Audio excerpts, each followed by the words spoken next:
Assalamualaikum warahmatullahi taala wabarakatuh. Bismillah wassalatu wassalamu ala Rasulillah wa ala alihi wa sahbihi wa man walah. Allahumma la sahla illa ma ja'altahu sahla wa anta taj'alul hazna idza syi'ta sahla. Allahumma ij'alna minas su'ada'i al-maghdubi wa la taj'alna minal ashqiya'i al-maghdubi. Allahumma salli wa sallim wa barik ala sayyidina Muhammad wa ala alihi wa sahbihi ajma'in walhamdulillahi rabbil alamin.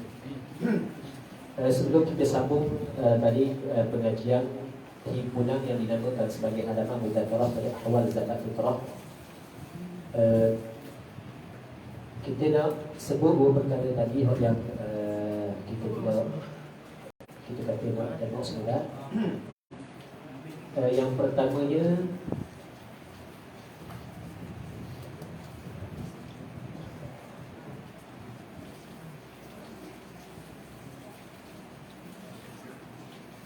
yang mana malam hari ke-4.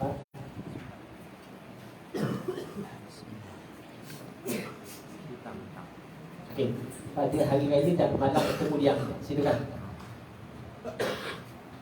Okey. Dia yang betul yang gini. Dia kira adalah fitrah itu wajib atas tiap-tiap orang Islam, orang Muslim yang mereka yang mempunyai belanjaan yang lebih daripada nafkah dirinya, dan mereka yang wajib atasnya nafkahnya daripada isteri dan anak, cucu dan ibu bapa yang apa yang susah, dan binatang-binatang pemeliharaan yang wajib dibagi nafkah pada hari raya dan malam kemudiannya. Dia malam kemudiannya ni bukan maksud malam kemudian daripada hari raya, bukan. Nah, sebab dalam kitab-kitab fiqh dia menyebut Lailatul Eid wa yaumahu. Lailatul Eid wa yaumahu, malam hari raya dan harinya al-Eid. Jadi maksudnya malam sebelum, okey, kita malam raya, malam esok hari raya. Maka itu jadi maksud dengan malam dan hari. Jangan faham pada hari raya dan malam kemudiannya saat itu dikirakan malam raya kedua, bukan. Sebab itu yang disebut dalam kitab-kitab fiqh sebelum daripada ini. Baik, maka itu yang pertama. Yang keduanya, masalah hutang. Dan lebih pula daripada pembayaran hutang jika bertangguh sekalipun. Okey, hal ni lebih pula daripada pembayaran hutang ni. Hal ni adalah mengikut pandangan Imam Ibn Hajar dengan Syekhul Islam Zakaria Al-Ansari. Manakala mengikut pandangan Imam Ramli dengan Khatib Asy-Syarbini, pembayaran hutang tidak diambil kira. Sebagaimana yang disebut oleh okey, membaca dalam kitab Tuhfah, dia kata wa yushtaratu fil ibtida'i qawluhu ay al-fadil amma dhukir fadilan an dainin walau muajjala. Disyaratkan pada permulaannya adalah yang lebih saat itu, lebih daripada hutang walaupun hutang yang bertangguh. Di dalam hasyiah bagi kitab Tuhfatul Muhtaj, hasyiah Asy-Syarwani, dia menyebut perkataan qauluhu an dain, lebih daripada hutang saat itu, wifaqan li Syekhul Islam, ini bersamaan dengan pandangan Syekhul Islam Zakaria Al-Ansari, wa khilafan li Nihayah wal Mughni, berbeza dengan pandangan Imam Rabi dalam kitab Nihayah dan Khatib Asy-Syarbini dalam kitab Mughni.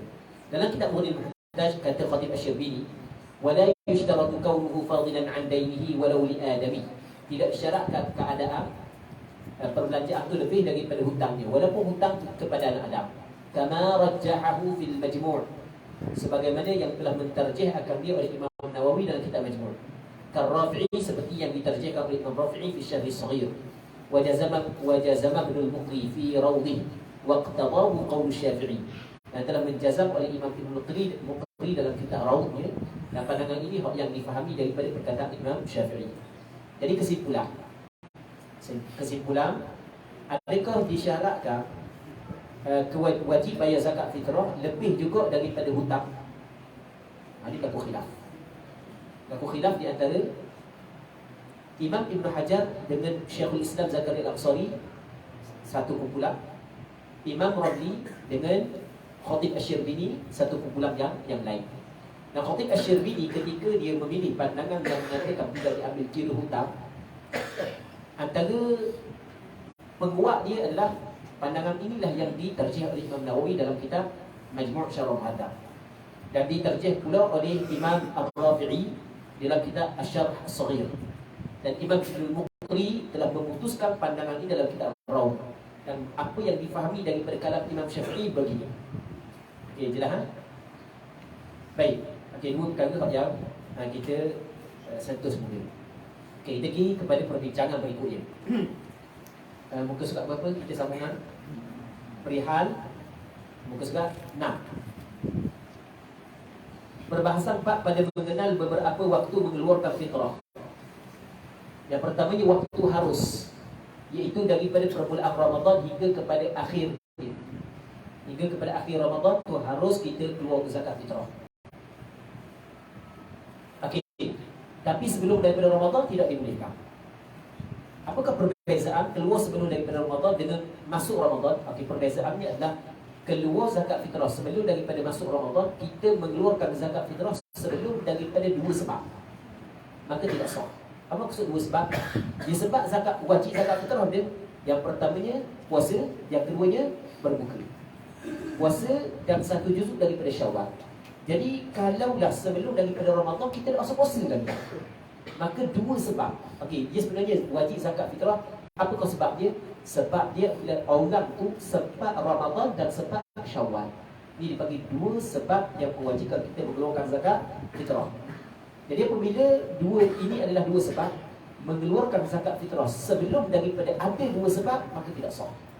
Sebagaimana seorang itu tidak sah menyegerakan keluar zakat harta sebelum daripada haul dan sebelum daripada nisab. Sebelum daripada haul dan sebelum daripada nisab. Kalau ada dah nisab sebelum daripada haul, tadi kita ada cerita tadi, boleh kita keluar zakat harta dia. Kalau kita yang kita cerita zakat pendapatan tadi kan, boleh atas dasar ta'jiluz zakat. Tapi syarat mesti kena cukup nisab. Okey, boleh faham kan? Sebab mana kata ulama tak boleh? Ketika tak ada lagi nisab.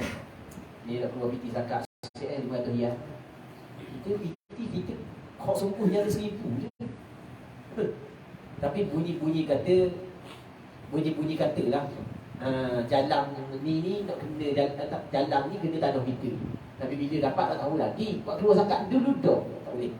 Sebab dia kita telah mengeluarkan sebelum daripada ada dua sebab. Tapi kalau ada salah satu daripada dua sebab, boleh tak? Ada nisab walaupun tak cukup haul, boleh tak? Sama juga. Apabila ada dah Ramadan, masuk dah puasa, walaupun belum lagi Syawal, boleh kita mengeluarkan zakat. Okey. Harus kita, waktu harus iaitu daripada permulaan Ramadan hingga kepada akhirnya. Pertama. Yang keduanya waktu wajib. Bilakah wajib kita keluar zakat fitrah? Iaitu waktu jatuh matahari akhir Ramadan. Terbenam je matahari pada penghujung Ramadan, esok Syawal, maka masuk waktu wajib kita keluar zakat fitrah. Waktu jatuh matahari akhir Ramadan dan permulaan Syawal. Hendaklah jaga-jaga. Dia kata mu kena berhati dengan soalan ini. Fitrah mahjurun alaih. Apa maksud mahjurun alaih? Kita orang belajar kitab fiqh, kita akan biasa dengar perkataan mahjurun alaih. Mahjurun alaih, orang yang ditahan daripada menguruskan harta. Orang yang ditahan daripada menguruskan harta, yang pertama kanak-kanak. Yang keduanya adalah orang gila, orang yang tidak waras. Maka dia adalah mahjurun alaih, ditahan dia daripada menguruskan harta. Baik. Hendaklah jaga-jaga fitrah mahjurun alaih. Fitrah budak seperti anak yatim dan orang yang gila dan safih. Safihnya orang yang bodoh. Maksud dia orang bodoh, macam kita ada setengah orang yang nak kata gila, tak juga. Adakah orang yang penyakit sindrom, bagi istilah dia. Betul? Betul sebut. Ha? Down syndrome. Tak pada tak sebut. Orang Arab dia sebut. Okey, orang bagi sindrom kan gitu kan? Betul tak? Gitu. Sallallahu alaihi wasallam. Maka ini termasuk dalam dia safi. Dia termasuk dalam safi. Tidak harus dikeluar sebelum daripada waktu wajibnya jika daripada harta mereka. Itu boleh berarti. Kalau kita nak mengeluarkan zakat daripada untuk anak yatim, di mahjurun alaih, orang gila, orang safi, tapi nak keluarkan daripada harta dia, tidak boleh kita keluar sebelum daripada waktu wajib. Okey, boleh faham? Dia sebab dia Sebab kita keluar awal ni dipanggil kita keluar awal. Kita keluar sebelum daripada waktu wajib. Jadi kita tidak boleh mentasarrufkan ataupun guna duit budak saat itu, duit mahjurun alaih, melainkan pada benda yang diwajibkan kepada dia. Tabarruk tidak dibolehkan. Jadi tidak boleh nak keluar zakat harta anak yatim daripada zakat anak yatim daripada harta dia sebelum daripada masa wajib. Tak boleh.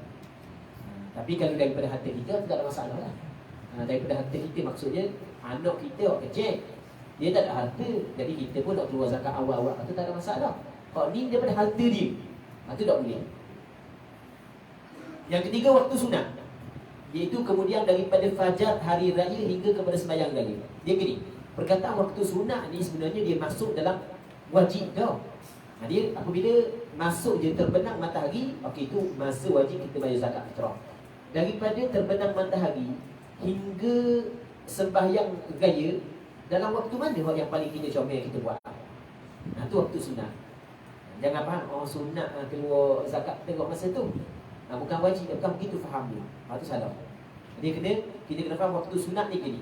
Waktu sunat yang dimaksud waktu sunat ni adalah kita tu diwajibkan mengeluarkan zakat fitrah. Zakat fitrah diwajibkan. Macam tadi, diwajibkan kepada kita keluar zakat fitrah. Cuma kita keluar pada waktu ni, hukum dia adalah sunat. Okey, boleh faham? Macam tadi kau, harus kita keluar zakat fitrah. Tapi sebenarnya zakat fitrah itu adalah wajib. Keluar pada waktu ni adalah harus. Keluar pada waktu ni adalah sunat. Waktu wajib tu, maksud waktu wajib, situ barulah diwajibkan kepada kita zakat fitrah. Okey. Yang keempatnya waktu makruh. Dia ada juga makruh, iaitu mentakhirkan. Apa mentakhirkan? Melewatkan zakat fitrah selepas daripada sembahyang. Sembahyangnya sembahyang hari raya, dengan tiada uzur, tak ada sebarang uzur. Kalau ada sebarang uzur tak ada masalah.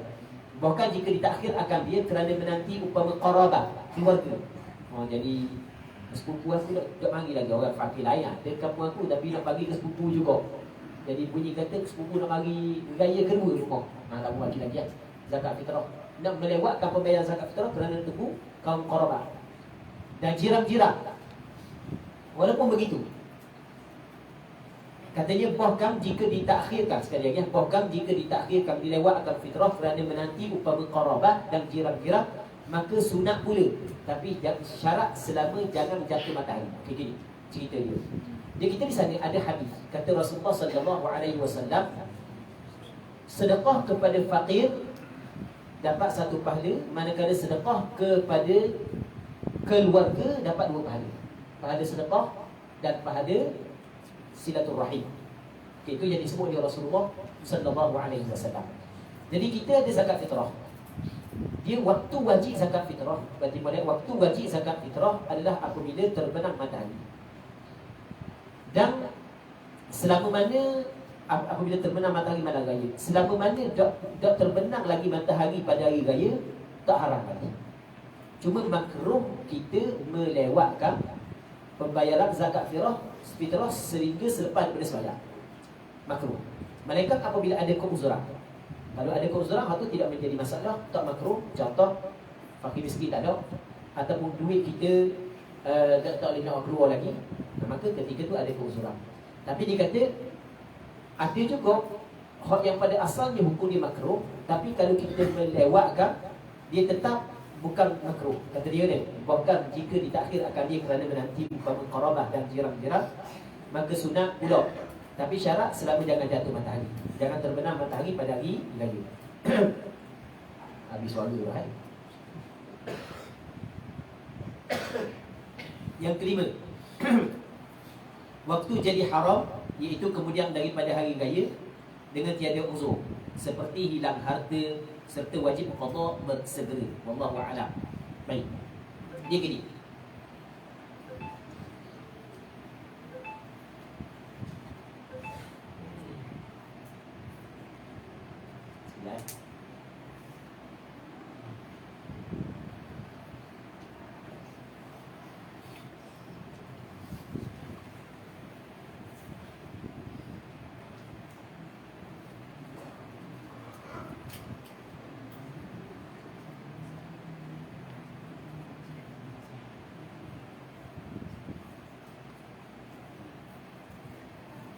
Baik. Jadi mana? Waktu jadi haram iaitu kemudian daripada hari raya dengan tiada uzur. Kalau tak ada uzur maka haram. Kalau ada uzur itu tak ada masalah. Contoh uzur, contoh uzur bukan contoh tiada uzur, seperti hilang harta. Hilang harta itu ada keuzuran. Baik. Tapi kalau tak ada keuzuran maka wajib dia kena hukum dia adalah haram, serta wajib qada bersegera. Wallahu a'lam. Okey, gini. Dia orang hak yang kita buat kesimpulan sikit. Orang hak yang sengaja melewatkan pembayaran zakat fitrah sehingga habis hari raya, dia terbagi kepada dua. Yang pertamanya adalah tak ada keuzuran, yang keduanya ada keuzuran. Kalau tak ada keuzuran maka hukum dia adalah haram. Kalau ada keuzuran maka hukum dia adalah tidak haram. Ada dasar sebab ada keuzuran. Bukan dia tak mau bagi, tapi tak ada fakir miskin. Bukan dia tak mau bagi, tapi masa tu dia sakit. Tak ada orang yang boleh bantu dia untuk berjumpa dengan fakir miskin. Tak ada keuzuran. Baik. Esokkan baru anak dia balik. Contoh, esokkan. Maka boleh dia suruh anak dia tolong bayar. Dan apabila bayar selepas daripada waktu dia, dikira qada. Cuma wajib qada dengan segera ataupun tidak. Hak tu ada perbincangan di kalangan ulama. Kalaulah dia tinggal kerana tidak ada keuzuran, maka wajib disegera. Kalau ada keuzuran, maka waktu tidak wajib disegerakan atas pandangan sebahagian daripada ulama. Baik. Yang kelima, waktu jadi haram, iaitu kemudian akhir kita baca dah kan. Wallahu a'lam. Okey, perbahasan yang kelima pada mengenalkan pada mengenal mustahiqin.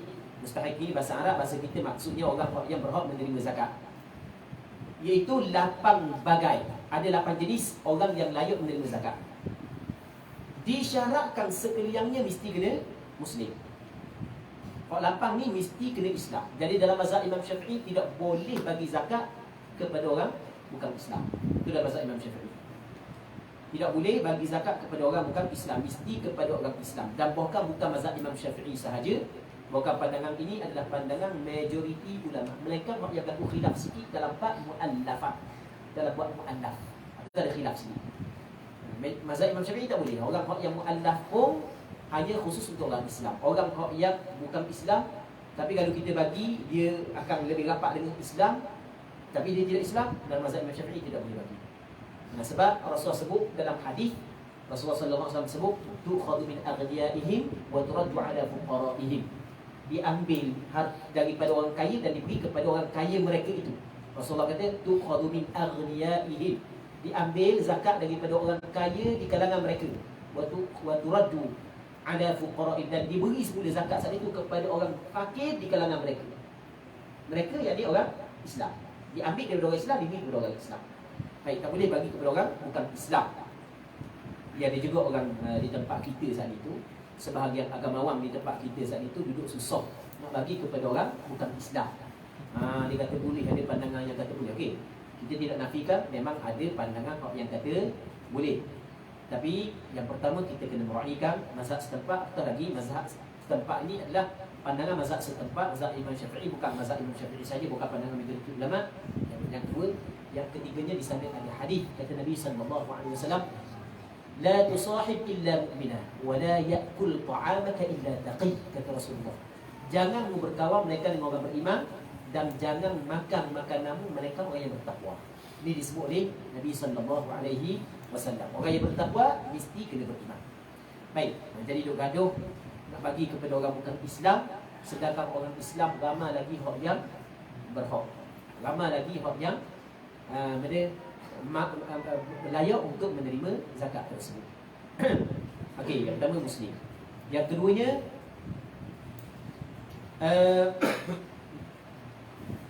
iaitu 8 bagai. Disyaratkan sekalian dia hak 8 ni Muslim. Mesti kena Muslim.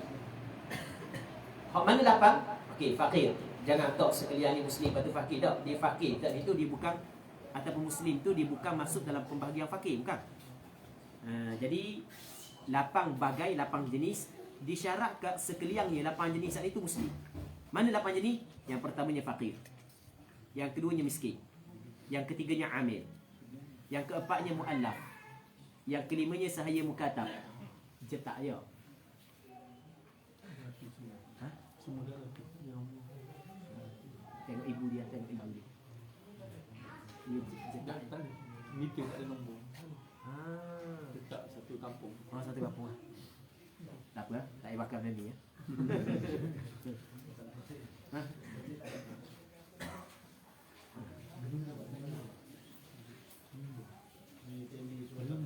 Baik.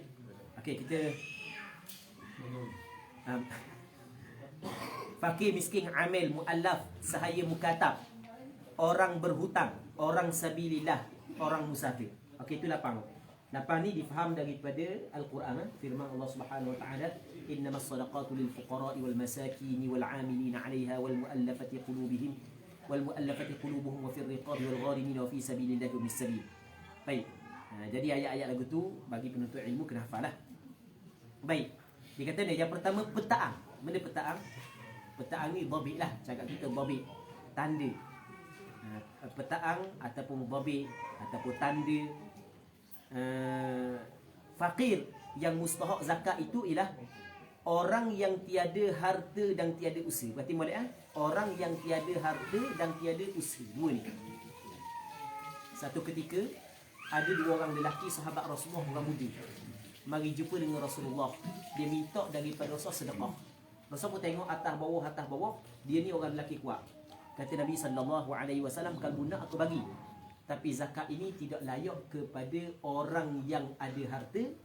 Orang yang ada harta, lagi pula yang keduanya orang yang mampu berusaha. Maka ulama ambil daripada hadis ini, tidak dikatakan dia saat itu miskin, fakir dulu. Tidak dikatakan dia itu miskin, melainkan miskin, fakir. Tidak dikatakan dia fakir, melainkan tidak ada harta dan tidak ada usaha. Dia ni memang tidak boleh kerja dah. Dalam masa yang sama harta dia tak ada, maka dia adalah orang yang fakir. Tapi tiada usaha yang halal. Oh, kalau usaha yang haram, pandai dia. Kalau buat nega-nega dadah tu pandai. Cuma orang lain tak boleh pandai. Sebab nega dadah tak perlu pergi usaha banyak-banyak sangat. Pakai telefon je. Tapi kalau buat kerja yang halal ni tidak boleh. Okey, dia masih lagi dikirakan fakir. Usaha yang halal yang layak dengan dia. Dia ada usaha yang tidak layak. Ada usaha yang layak, ada usaha yang tidak layak. Dan memadai hajatnya. Jadi tiada usaha, tiada harta yang memadai, yang cukup untuk keperluan dia, memadai hajatnya. Daripada makanan, pakaian dan tempat duduk, dan apa-apa yang tak dapat tiada, yang mesti daripadanya bagi dirinya dan mereka yang wajib atasnya nafkahnya pada masa yang tinggal daripada umur ghalib. Iaitu umur ghalib kira 62 tahun. Sebab dia 63 saat itu, dia kira waktu untuk tunggu-tunggu masa je. Kira umur ghalib itulah. Umur ghalib 62. Baik. Masuk 63 tu kira tunggu masa je lah. Jadi katakanlah kita buat contoh kan, umur dia sekarang ni 40 tahun. Okey, kalau 40 tahun baki lagi 22 tahun. Okey, perbelanjaan tempoh 20 tahun, harta sekali dengan usaha, kira usaha. Harta tak ada, tapi usaha pandai. Maka dia kira dia kaya. Harta banyak, tapi dia sakit. Maka kita ni lah, kita kira daripada umur dia 40 sampai ke 62 tahun cukup tak? Kalau tak cukup, sampai separuh pun tak cukup, maka tu fakir. Kalau tak cukup separuh. Imam Ghazali sebut, ada orang ada PT 1000 dinar, dia adalah susah. Tapi ada orang ada kapok je, tapi dia adalah orang yang kaya. Sebab dia, orang yang ada kapok dia boleh berusaha. Orang yang ada 1000 dinar dia tak boleh berusaha, sakit dan seumpamanya. Dan kira duit tersebut untuk perbelanjaan nafkah dia dan orang wajib atas dia sepanjang umur hidup dia. Hak yang masih lagi berbaki tidak cukup. Baik. Itu yang disebut oleh Imam Ghazali. Dalam kitab mana ada tanda perkataan Imam Ghazali, nanti anda tengok sekejap.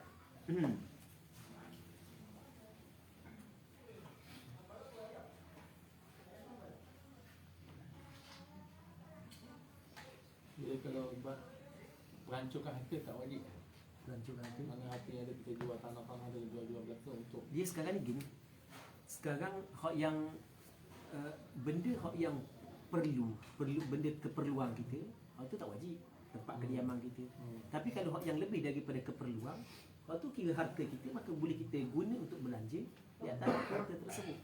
Jadi kalau tanah ada sampai ke 1000 ekar, PT memang tak ada, tapi tanah 1000 ekar. Kalau 1000 ekar tu duk saja lagu tu. Dia bukan golongan yang orang susah, orang kaya dia. Okey, boleh faham sebab dia lebih daripada keperluan. Sebab dia harta lah. Baik. Jadi kata dia lagi, tak jumpa perkataan Imam Nawawi, Imam Ghazali. Baik, tak apalah. Katanya lagi, iaitu 62 tahun atas khilaf adalah atas khilaf umpama orang berkehendak. Okey, atas khilaf maksudnya adalah khilaf ada setengah kira 60 tahun, ada setengah kira 62 tahun, tak apalah tu.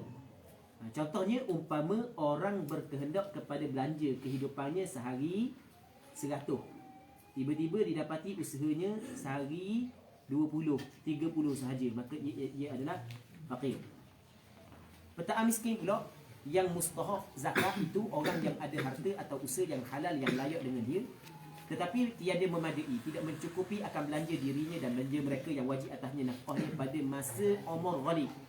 Seperti orang yang berkehendak kepada nafkah sehari-hari 100, tiba-tiba didapati usahanya 70, 80 sahaja, yang tiada memadai belanja yang layak dengan halnya daripada makanan, pakaian dan tempat duduk dan barang sebagainya.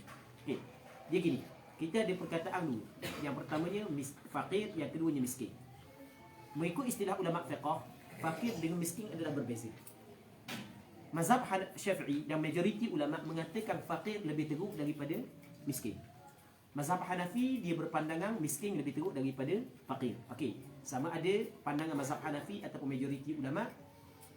Sebenarnya fakir dan miskin ini adalah orang yang ada harta ataupun ada usaha tetapi tidak cukup untuk keperluan diri dia dan orang yang wajib dia bagi nafkah. Mazhab Imam Syafi'i, fakir ni tidak cukup, separuh pun tak cukup. Kalau miskin lebih daripada separuh tapi tidak cukup. Contoh, dia perlu kepada 100 riyal sehari. Kalau tak sampai 50 riyal, fakir. Kalau lebih daripada 50 riyal tapi tak sampai 100, tu miskin. Okay, dalam mazhab Imam Syafi'i, miskin dia lebih fakir lebih teruk daripada miskin.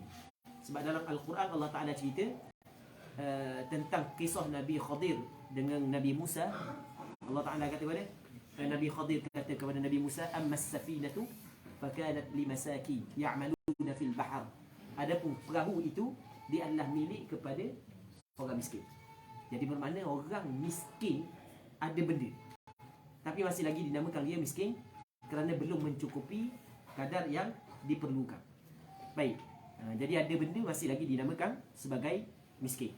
Jadi orang fakir lebih lagi teruk daripada berbanding dengan orang miskin.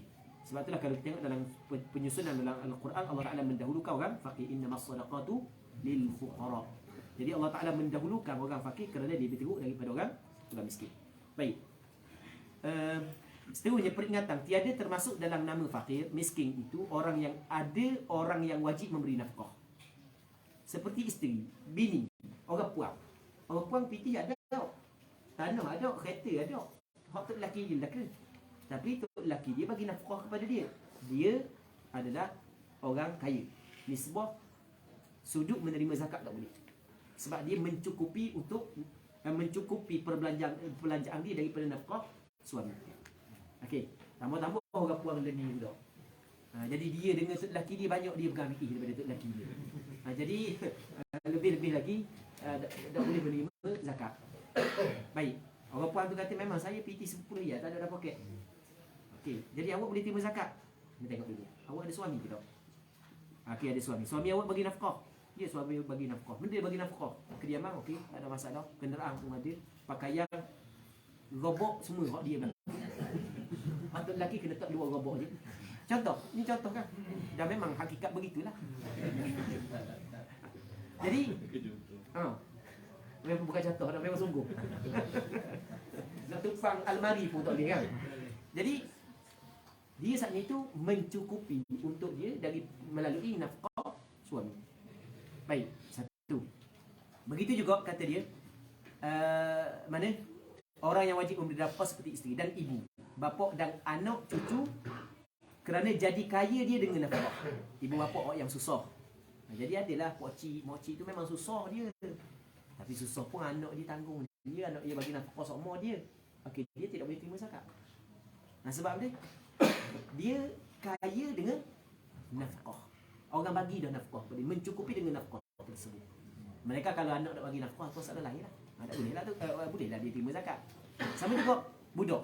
Jadi tak boleh kita bagi zakat kepada budak-budak yang belum lagi cukup umur, sedangkan budak tu masih lagi ada ibu bapa yang memberi nafkah kepada dia. Sebab budak tu dikirakan kaya, mencukupi melalui nafkah yang diberikan kepada dia. Kalau budak belajar dia ada zakat. Budak-budak pelajar kena tengok. Kalau hak yang balik dah boleh. Bukan balik dah boleh gini. Kena tengok balik ke tak lagi. Okey, kalau dok balik lagi kena tengok. Ada dok ibu bapa dia yang memberi nafkah kepada dia.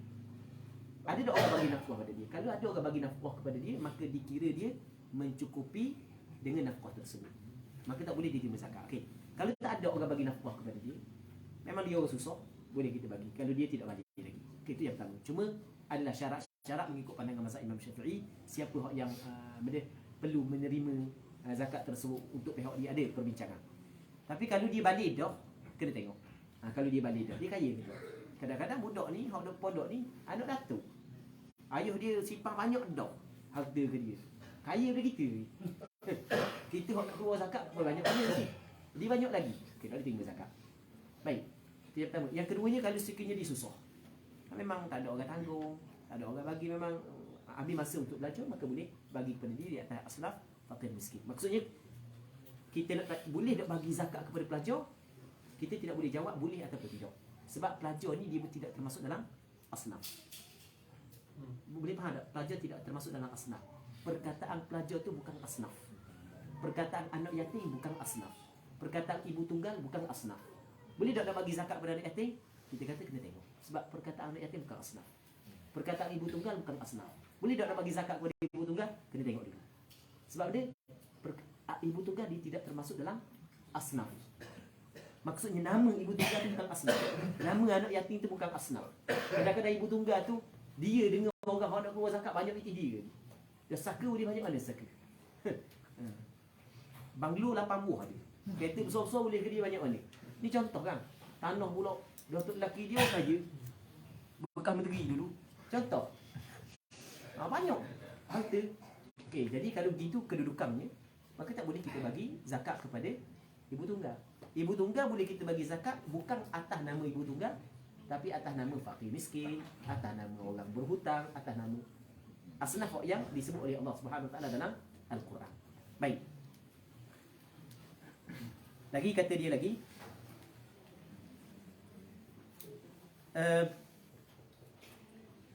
dan tidak termasuk dalam fakir miskin juga orang yang tiada ada harta tetapi ada kepandaian yang boleh berusaha, yang mencukupi kehidupannya kerana jadi kaya dengan usaha. Memang tak ada aktiviti, tapi dia ni kalau bab niaga pandai. Ada orang lagu tu. Yang penting bagi headset ke dia. Lepas tu ada topak aja dalam. Dia boleh. Niaga dia pandai niaga. Ada orang pandai niaga gitu. Niaga dia dengan Elio je. Cari pelanggan.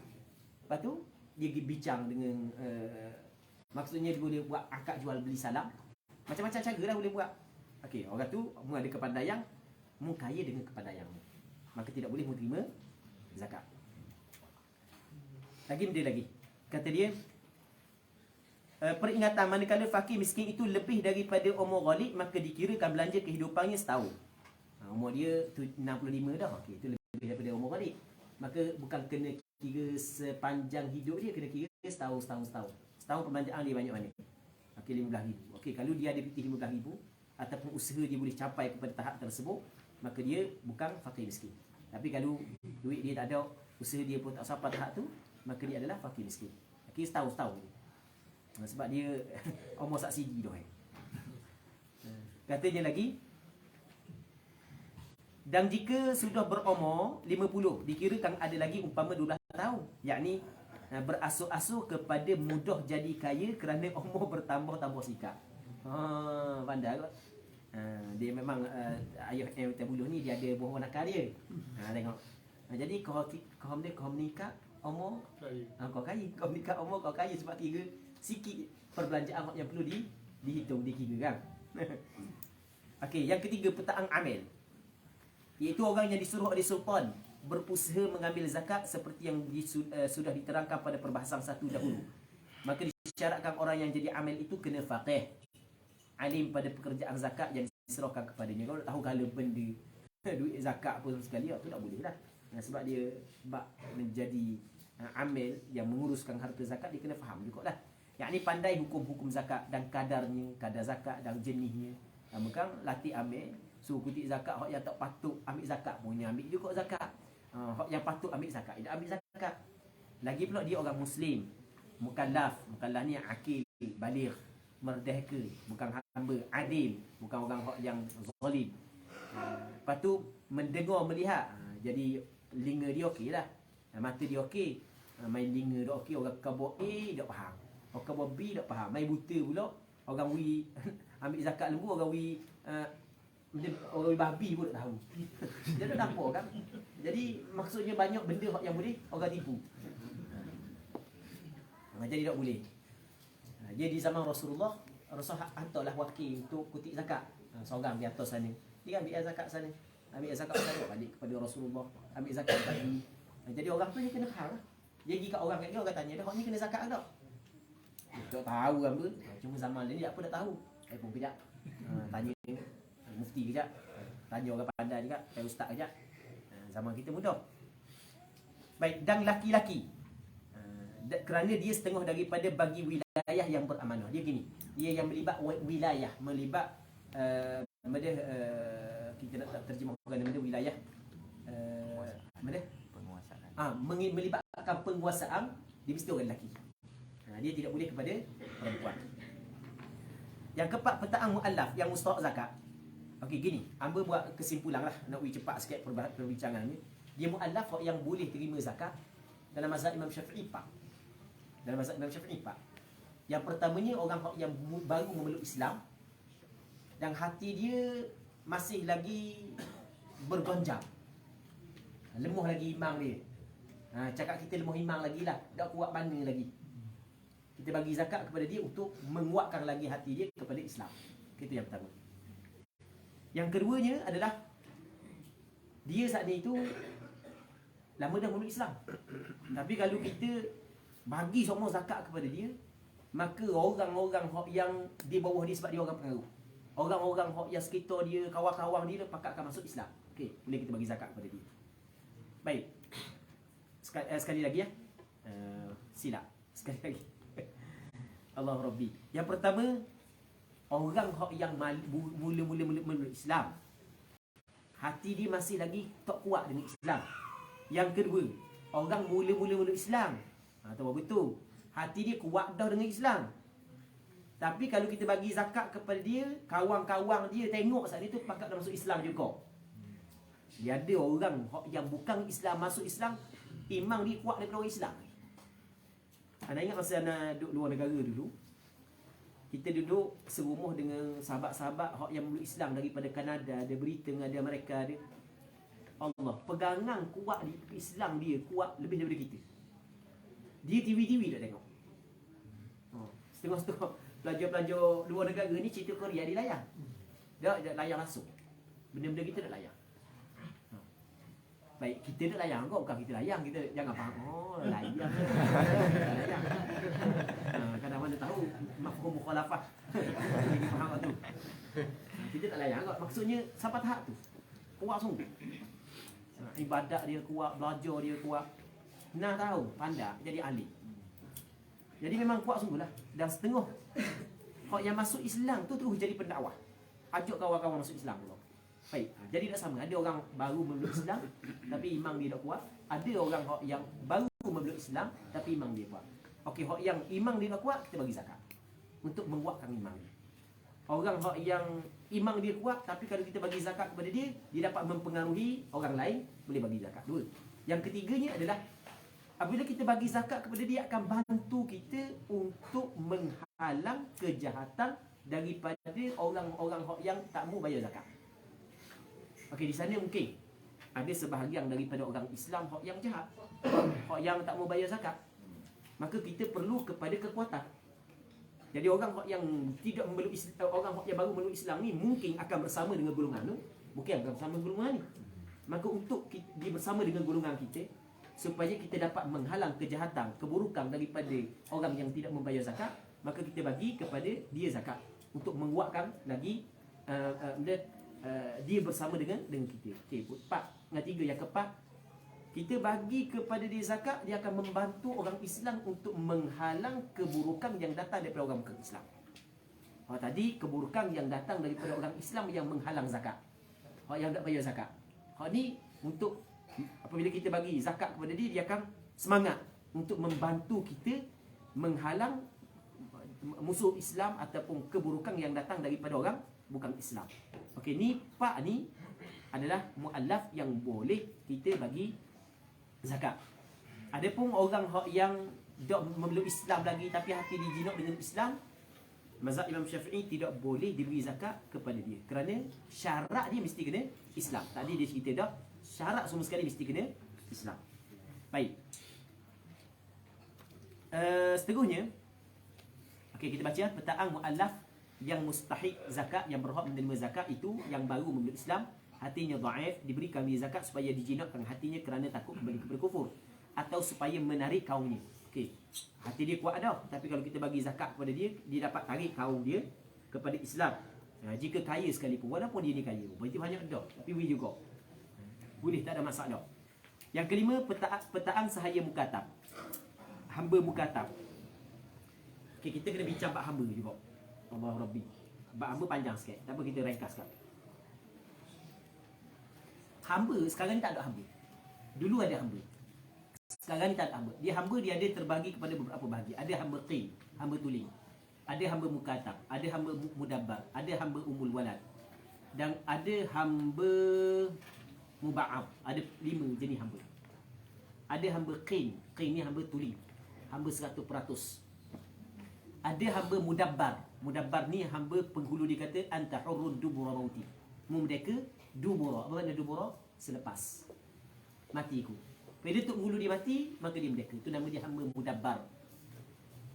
Hamba umul walad, ibu kepada anak. Maksudnya hamba perempuan yang digunakan oleh penghulu dia sehingga dapat anak, maka hamba tersebut nama dia umul walad. Apabila penghulu dia meninggal dunia, secara automatik dia merdeka. Yang keempatnya hamba muba'ab, hamba separuh. Okey, katakanlah ni hamba, ada 2 orang beli hamba. 2 orang, nama Zaid seorang, Mamat seorang. Dia beli hamba ni. Hamba ni 20,000, Mamat bayar 10,000, Zaid bayar 10,000. Jadi hamba ni dimiliki secara berkongsi di antara Mamat dengan Zaid. Tiba-tiba Mamat merdekakan bahagian dia. Kalau Mamat kaya, Mamat kena bayar kepada Zaid dan hamba ni merdeka. Kalau Mamat miskin, maka Mamat dah nak bayar, hamba ni separuh merdeka, separuh hamba. Itu nama dia hamba muba'ab. Lepas tu hamba mukatab, yang kita nak cerita ni. Hamba mukatab, hamba yang berlaku angkat kitabah di antara dia dengan penghulu dia. Angkat kitabah mana? Penghulu dia kata katabtuka ala alf. Aku angkat kitabah denganmu sebanyak 1000. Maksud nak angkat kitabah, maksudnya mu merdeka apabila mu bayar 1000. Kita ada akad jual beli, kita ada akad sewa menyewa, ada akad nikah, lepas tu ada akad kitabah. Cuma kita tak guna akad tersebut kerana zaman kita tidak ada hamba. Tapi di antara akad yang ada sebelum daripada datangnya Islam, dan dalam Islam masih lagi ada akad tersebut, nama dia akad kitabah. Baik, apabila berlaku akad kitabah, maka hamba tu bertukar menjadi hamba mukatab. Hamba kata qabil tu, aku terima, maka hamba tu menjadi hamba mukatab. Kena bayar. Hamba mukatab ni lah yang boleh mengambil zakat. Selain daripada hamba mukatab, tak boleh ambil zakat. Baik, ada sebahagian daripada negeri di Malaysia, dia kata boleh diberi zakat kepada makyah-makyah, pelacur-pelacur dan seumpamanya, kerana mereka itu boleh dikiaskan dengan mana? Hamba mukatab. Itu adalah tidak betul. Hak tu adalah tidak betul. Hak tu menyalahi pandangan ulama-ulama fiqh yang sebelum daripada ni. Hak tu adalah kias yang tidak betul. Hak tu tidak tepat. Sebab hamba mukatab ada perbincangan ni. Dan apabila dibebaskan hamba mukatab, maka di sana ada benda yang dinamakan sebagai wala. Dan apabila ada walad, tok guru dia saat itu memboleh harta pusaka daripada hamba tersebut apabila hamba tu mati dan tidak ada ahli waris yang lain. Jadi banyak benda yang bermasalah membuat kiasan begitu. Jadi tak boleh buat kias lagu tu lah. Tak boleh buat kias lagu tu. Sebenarnya maknanya dan seumpamanya dia bukan boleh kita bagi dengan harta zakat kalau dia bukan orang yang berhak menerima zakat.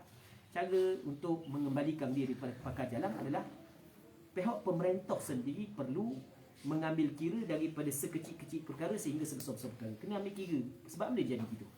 Baik, sebab benda dia jadi gitu. Maksudnya banyak perkara yang perlu diambil kira oleh pihak pemerintah. Dan menjadi kewajipan pihak pemerintah melakukan hal-hal tersebut. Jadi daripada sudut pendidikannya, banyak perkara dah. Kalau cerita bab tu pula jadi ambil masa kot lain pula lagi. Tak ada nak habis kita. Katanya lagi perkataan sahaya mukatab iaitu sahaya yang berakad janjian oleh penghulunya untuk menebus dirinya, maka diberikan dia zakat supaya segera dibebaskan. Yang keenam, perkataan orang yang berhutang. Yang mustahak itu ada 4 bagai. Yang mustahak pula, yang mustahik, yang berhak menerima zakat ada 4 bagai, 4 jenis. Okey, kita buat kesimpulan. Orang berhutang yang boleh mengambil zakat dia terbahagi kepada 4. Apa yang disebut oleh pengarang kita, dia terbahagi kepada 4. Yang pertamanya, dia berhutang kerana mendamaikan 2 kumpulan yang berbalah dan ataupun 2 orang berbalah. Ada orang berbalah. Balah sebab dia sebab hilang barang. Hak ni tuduh kan. Orang ni kata dok balah.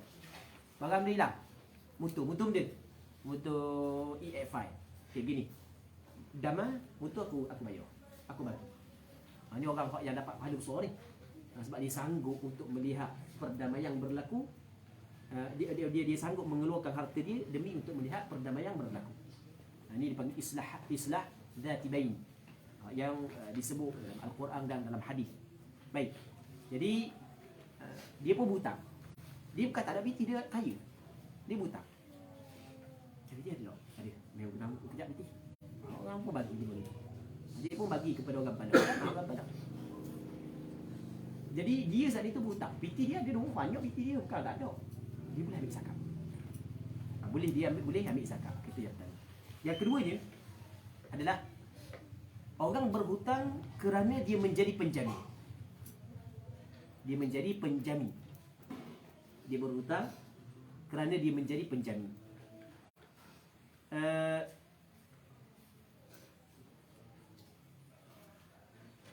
Dia kata berhutang kerana masalah untuk diri yang bukan maksiat, berhutang kerana masalah untuk orang lain seperti menyanggup hutang. Yang keempat, yang menjadi penjamin. Dia berhutang kerana dia menjadi penjamin. Lagu mana menjadi penjamin? Gini, kita kalau bab penjamin, bab dhaman, kita dalam fiqh dia ada bab dhaman. Contoh bab dhaman gini. Katakanlah si A dia berhutang dengan si B. Si A berhutang dengan si B sebanyak RM1,000. A dia berhutang dengan B sebanyak RM1,000. Jadi A ni penghutang, B ni adalah pemihutang. Tiba-tiba mari si C. Si C kata, si A hutang dengan mu B. B kata ya. Gini. Hutang si A tu aku jamin. Tu dipanggil dia jadi penjamin. Maka siapa masa si B ni dia boleh tuntut hutang tersebut daripada siapa? Daripada si C. Dia boleh tuntut sebab dia adalah penjamin. Dia pun bayar. Bayar. Dia apabila dia bayar, dia boleh minta balik daripada orang hak hutang tadi. Si A. Aku bayar dah hutang. Tapi ada syarat-syarat dia mesti kena dapat keizinan daripada si A ketika dia nak jamin saat itu. Yang keduanya mesti pula masa nak bayar pun dapat keizinan juga. Okey, adalah perbincangan dia. Waktu perbincangan dalam kitab fiqh dah panjangnya. Baik. Sampai masa dia nak bayar hak kang si B ni tak boleh sebab dia penjamin kan. Ada BT tu. Dia pun berhutang. Dia berhutang nak bayar hutang orang ni. Maka dia boleh ambil zakat. Atas dasar berhutang. Yang kedua, yang ketiganya adalah berhutang untuk maslahah orang ramai. Masalah orang ramai. Contoh dia buat contoh dalam ni masalah seperti buat masjid, buat madrasah. Jadi mudir tak piti. Dia pergi kedai. Dia berhutang untuk madrasah, untuk masalah agama. Sampai masa boleh ambil zakat untuk bayar hutang tersebut. Okey, baik. Yang ketiga, yang keempatnya adalah hutang untuk diri dia. Tapi dalam melakukan benda yang harus. Jadi dia tak ada piti untuk belanja, dia pun berhutang. Okey, untuk belanja benda yang harus. Dia berhutang untuk belanja. Dan memang apabila dapat hutang, dia belanja sungguh. Sebab dia sebenarnya ada 5. Kalau kita cocokkan, dia tumbik 5. Yang pertamanya, dia berhutang tujuan untuk melakukan perkara yang harus. Apabila dapat hutang, dia belanja juga untuk perkara yang harus. Ini untuk diri dia. Hutang tujuan untuk beli makanan, anak, bini, paper apa sekali. Okey. Masa dapat hutang saat itu, okey, hutang untuk tujuan yang harus. Digunakan juga untuk tujuan yang harus. Satu. Yang keduanya, hutang untuk tujuan yang harus, tapi digunakan untuk tujuan yang haram. Yang ketiganya, hutang untuk tujuan yang haram, digunakan untuk tujuan yang harus. Yang keempat, hutang tujuan yang haram, digunakan untuk tujuan yang haram, tapi belum lepas tu bertaubat. Yang kelimanya, hutang untuk tujuan yang haram, lepas tu belanja untuk tujuan yang haram dan tidak bertaubat. Okey, boleh faham? Dalam 5 ni saja hak yang tidak boleh ambil zakat. Hak 4 lagi boleh ambil zakat. Hak yang tak boleh ambil zakat adalah dia berhutang untuk tujuan yang haram dan dia guna juga untuk tujuan yang haram dan dia belum lagi bertaubat. Jadi dia hutang sebab apa? Sebab dia kalah judi. Ada orang dulu hutang sebab kalah judi. Kalah judi. Okey, dia hutang sebab melakukan perkara yang haram. Dia dah taubat lagi lah ni. Ada bidik judi lagi. Lepas tu nak minta zakat nak bayar hutang judi, boleh ke tak? Tak boleh. Okey, kita buat contoh. Lepas tu ataupun dia berhutang, dulu dia berhutang. Tujuan memang nak beli pay kuda. Sallallahu alaihi wasallam. Ini contoh. Berhutang tujuan untuk benda yang haram. Baik. Lepas tu dapat duit, dia dah buat benda yang haram. Dia pergi beli nasi, beli paper hanok, beli barang-barang yang harus. Maka dia boleh. Tak ada piti nak bayar, tapi syarat tak ada piti nak bayar. Tak ada piti nak bayar. Maka boleh dia ambil zakat kerana hutang tersebut. Jadi dia ulang sekali lagi. Hutang, dia berhutang untuk diri dia. Dia kita bahagikan kepada 5. Yang pertamanya dia berhutang tujuan untuk melakukan perkara yang harus. Dan dia melakukan perkara yang harus. Tujuan dia berhutang nak beli barang-barang keperluan keluarga. Ataupun kita buat contoh yang besar sikit, sebab kereta dia rosak. Kereta rosak PT tak ada. Jadi dia berhutang dengan kawan dia. Lepas tu dapat baikie kereta. Dia dapat hutang saat itu memang dia baikie kereta sungguh. Maka ketika tu apabila dia tak ada PT untuk bayar hutang dia, boleh dia ambil zakat. Kereta yang pertama. Yang keduanya, dia hutang untuk benda yang harus. Tapi Allah, iman tak kuat, banyak PT, jadi pasal lain dulu. Dia buat benda yang haram. Sampai masa nak bayar hutang tak ada PT. Maka boleh dia saat itu ambil zakat untuk bayar hutang kerana tujuan dia berhutang saat itu untuk melakukan perkara yang harus. Yang ketiga, dia hutang untuk melakukan maksiat. Tetapi apabila boleh duit, dia guna untuk perkara yang harus. Maka boleh dia ambil zakat kerana tak ada PT untuk bayar hutang. Yang keempat, dia hutang tujuan untuk melakukan maksiat. Dan dia memang guna untuk melakukan maksiat. Memang dia guna untuk melakukan maksiat. Lepas tu dia bertaubat dah. Ni jadi Tok Bilal dah Pakcik. Taubat lama dah. Tapi hutang lama dah ayah lagi. Hutang lama. Hutang buat nikah nombor ekor. Jadi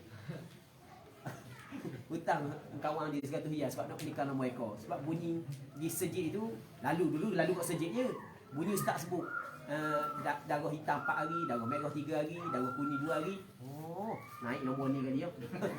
Jadi contoh, jadi dekat-dekat nak naik nombor. Kau susah dia. Jadi dia hutang untuk tujuan maksiat. Dan dia memang guna untuk maksiat, tapi lepas tu dia bertaubat. Memang tetap kena bayar hutang. Okey, boleh dia ambil zakat sebab dia telah bertaubat. Hak yang tak boleh saja hutang tujuan maksiat dan buat maksiat serta dia tidak bertaubat. Okey. Itu kesimpulan berkenaan dengan bab hutang. Dia kata petaan orang berhutang mustahak itu ada 4 bagai. Berhutang kerana menghilangkan fitnah, seperti 2 puak yang berkelahi. Kita buat contoh tadi kan. Berhutang kerana maslahah yang umum untuk orang ramai, seperti buat masjid, sama juga buat madrasah. Berhutang kerana maslahah untuk diri yang bukan maksiat, seperti nafkah kehidupan. Tadi kita buat pecahan dia tu. Berhutang kerana maslahah untuk orang lain, seperti menyanggup hutang. Ni kita contoh tadi boman. Dia jadi penjamin. Menyanggup hutang orang. Kemudian yang berhutang itu apa? Orang hutang tak ada pergi nak bayar. Maka dia kena bayar lah. Baik. Jadi dia tak ada reti pula. Dia boleh ambil zakat. Maka empat bagai ini hukumnya berlain-lainan. Maka tuntut dirimu akan perbezaannya jika kamu orang berhutang. Kamu nak tahu perbezaannya, mungkin tengok anak kitab-kitab. Baik. Tentang orang sabilillah pula yang mustahik zakat, iaitu orang yang berperang kerana meninggikan agama Islam, bukan kerana ambil gaji. Maka diberikan dia pertolongan qada memadainya jika kaya ia sekalipun. Kerana mereka inilah setengah daripada sebesar-besar pertolongan agama. Setengah daripada orang yang banyak membantu agama orang ni. Orang yang berperang melawan orang bukan Islam, melawan musuh Islam, sekalipun kerana mereka pertolongan qada memadainya jika kaya ia sekalipun. Kerana mereka inilah setengah daripada sebesar-besar pertolongan agama. Dan masuk juga dalam jumlah sabilillah itu orang-orang alim kita. Kerana guna ilmu orang-orang ini meratai bagi sekalian muslimin. Dia ilmu dia saat itu manfaat dia melampau. Maksudnya manfaat dia melampau sampai ke orang lain dapat mengambil manfaat. Dan selama ada orang-orang alim itulah kekal agama Islam. Jadi kesimpulan, bab fi sabilillah ni dalam 4 mazhab mengkhususkan untuk orang yang berjihad fi sabilillah, tapi ada syarat dia. Mazhab Imam Syafi'i meletakkan syarat dia, orang ni bukan dibayar gaji oleh pihak pemerintah. Kalau orang tu dibayar gaji oleh pihak pemerintah, contoh tentera, maka dia tidak boleh mengambil zakat atas fi sabilillah. Baik. Maka itu antara syarat dia. Ada pun sebahagian daripada ulama, ada sebahagian ulama menafsirkan fi sabilillah dengan semua wajah-wajah kebaikan. Maka penafsiran tersebut sebenarnya bukanlah penafsiran yang masyhur dan yang maklum di sisi ulama-ulama fiqh mu'tabar sebelum daripada ini. Penafsiran tersebut disebut oleh Imam Fakhruddin Ar-Razi dalam kitab Mafatihul Ghaib daripada Imam Muqaffal Asy-Syasi. Yang mana Imam Muqaffal Asy-Syasi menyebut ada di sebahagian ulama menyebut bahawasanya fi sabilillah ni masuk fi kulli wujuhil khair, pada ke semua wajah-wajah kebaikan.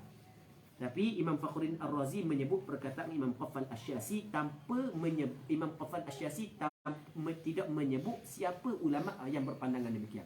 Maka di situ ada majhul, ada jahalah, ada tidak diketahui. Maka penafsiran tersebut tidak diterima oleh 4 mazhab. Sebab tu 4 mazhab tidak memasukkan dalam pembinaan masjid, dalam pembinaan surau, dalam pembinaan madrasah, dalam fi sabilillah. Dia tidak boleh bagi zakat atas pandangan 4 mazhab untuk kegunaan pembinaan masjid tak boleh, pembinaan pondok tak boleh, pembinaan tahfiz tak boleh.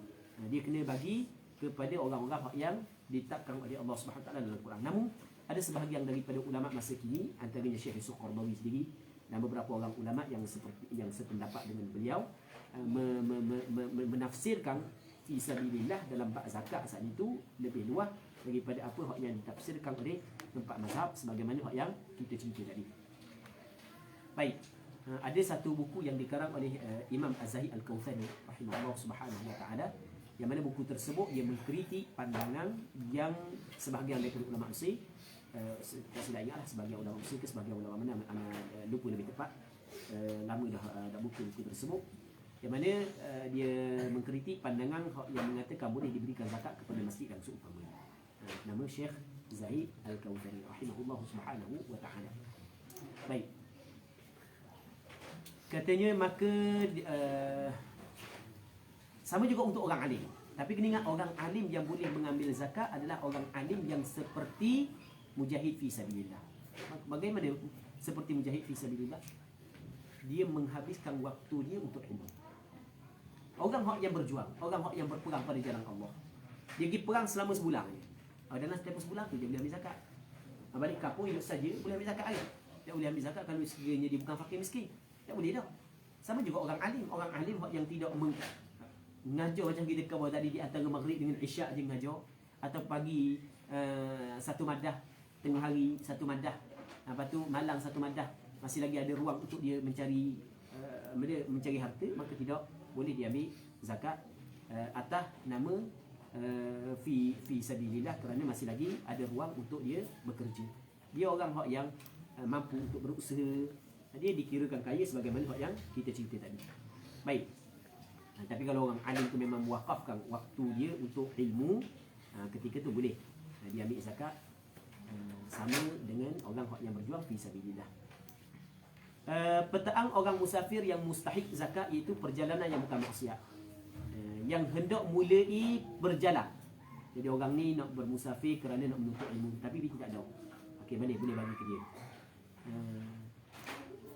Atau lalu jalan, dia tengah bermusafir, sampai di tu Gambang, tu Gambang pula benda RNR Gambang, nak isi minyak. Tengok beg tak ada.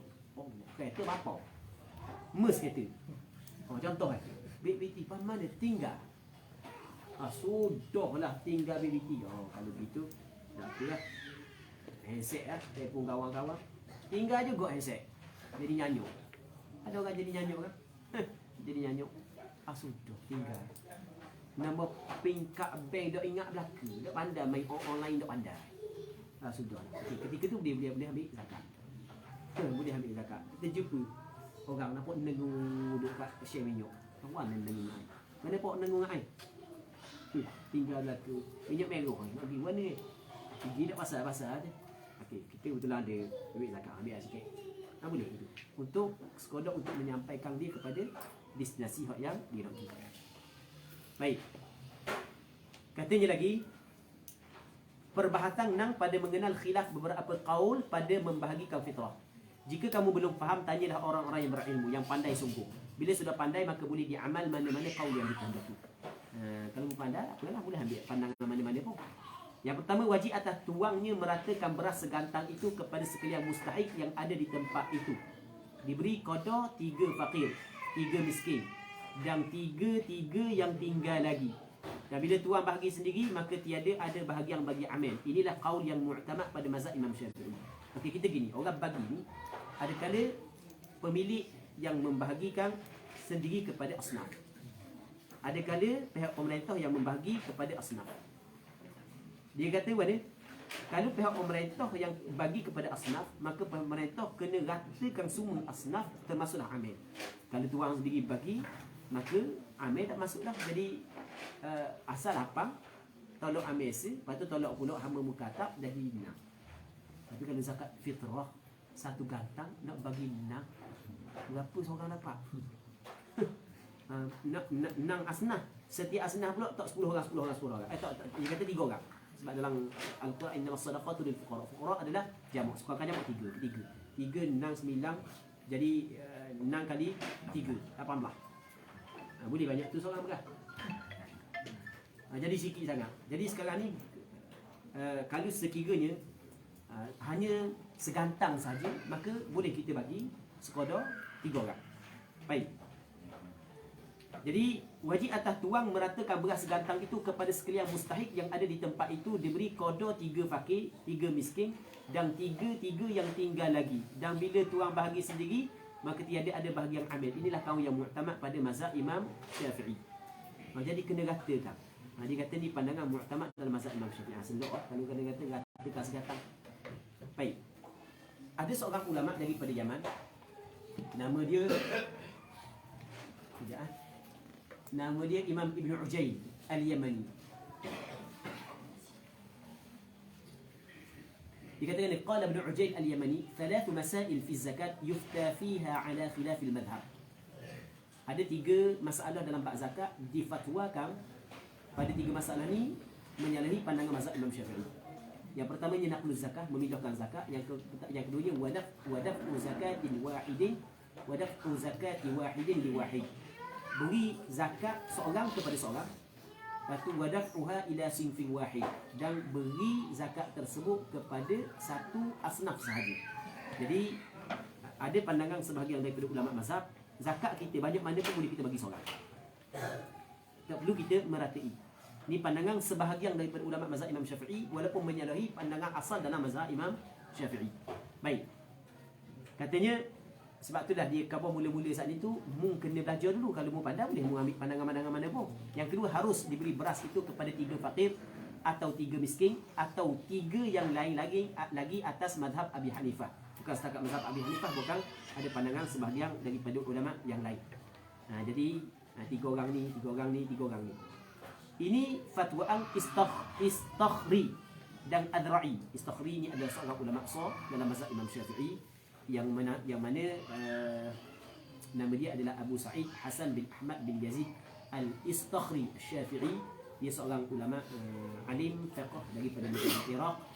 Dia ni dia sezaman dengan Imam Ibn Subayj, yang mana Imam Istakhri dia wafat pada tahun 328 Hijrah. Baik. Begitu juga pandangan Imam Adra'i.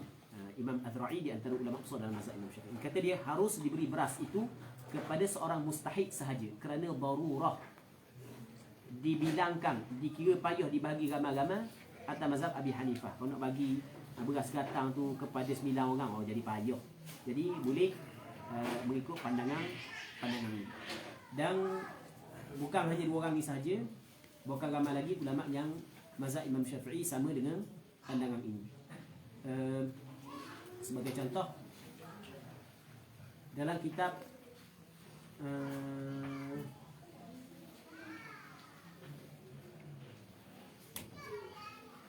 mana?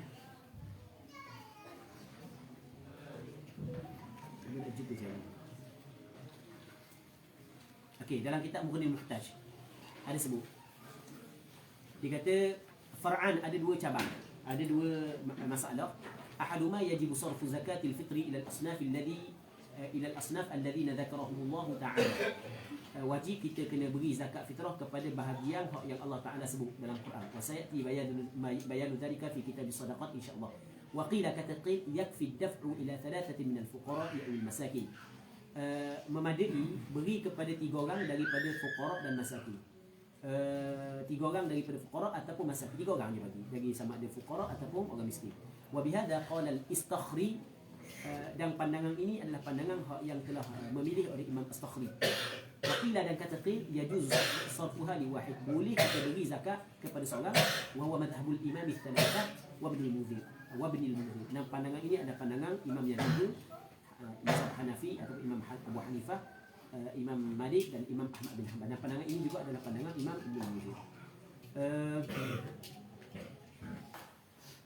Mana lagi? Tak jumpa. Okey, habis itu. Seterusnya kata dia, ini fatwaan Ibnu Ujail. Ibnu Ujail adalah seorang ulama besar daripada negara Yaman. Tadi kita ada cerita dah. Nama Imam Ibnu Ujail, nama dia Ahmad bin Musa bin Ali bin Ujail Al-Faqih Al-Yamani. Dia wafat pada tahun 690 Hijrah. Ibnu Ujail dia ada 2 kitab yang dia ada 2 kitab. Yang pertamanya syarah kepada kitab Muhadzab, yang keduanya syarah kepada kitab At-Tanbih. Keduanya adalah karangan Imam Abu Ishaq Asy-Syirazi. Kita sebelum ni kita baca Asy-Syirazi, bukan Asy-Syirazi waktu yang betul. Baik. Katanya lagi, harus bagi seorang beli beras segantang daripada penjualnya yang mustahik zakat.